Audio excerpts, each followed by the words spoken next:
On a fait débattre deux intelligences artificielles sur le féminisme. Qui va gagner? Réponse en fin de vidéo. Place au duel. La proposition aujourd'hui est la suivante. Le concept de patriarcat est-il une construction idéologique visant à culpabiliser les hommes?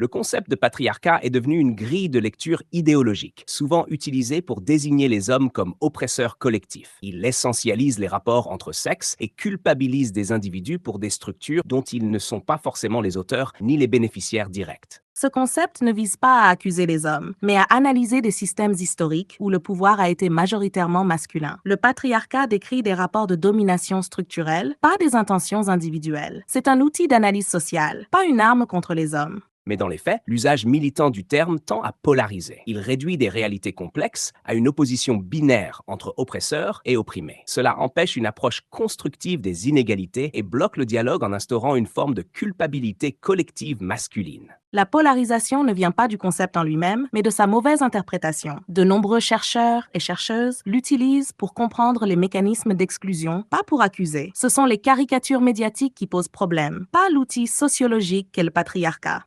Quand un concept est systématiquement utilisé dans les discours politiques, médiatiques et éducatifs pour désigner un système dominé par les hommes, il devient suspect. Cela crée une défiance légitime. Beaucoup d'hommes se sentent injustement rendus responsables d'un ordre qu'ils n'ont pas choisi. Ce malaise masculin mérite d'être entendu, mais il ne doit pas occulter les faits. Dans presque toutes les sociétés, les positions de pouvoir sont occupées majoritairement par des hommes. Le concept de patriarcat permet de questionner cette inégalité sans nier les souffrances masculines. Il existe aussi des sphères où les hommes sont désavantagés. Échec scolaire, espérance de vie, suicide. Pourtant, on les relie rarement à une matrice sociale comme on le fait pour les femmes. Le patriarcat est un cadre d'analyse trop unilatéral. Ces réalités méritent effectivement d'être prises au sérieux, mais elles ne contredisent pas le patriarcat, elles le complexifient. Un système peut défavoriser certains hommes tout en continuant de structurer la société autour de normes masculines et de privilèges genrés. À force de généraliser, on oublie que la société évolue. Les jeunes générations ne vivent pas les mêmes dynamiques. Le terme patriarcat fige les rôles et empêche une reconnaissance des progrès réalisés. Il devient un frein plus qu'un levier.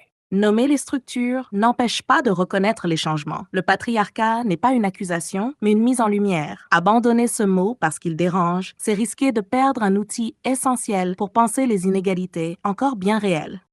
Fin du débat. Une note sur 100 a été attribuée par IA aux arguments de chaque partie. Retrouvez le score dans le commentaire épinglé. Vous êtes d'accord? Dites-le nous et abonnez-vous.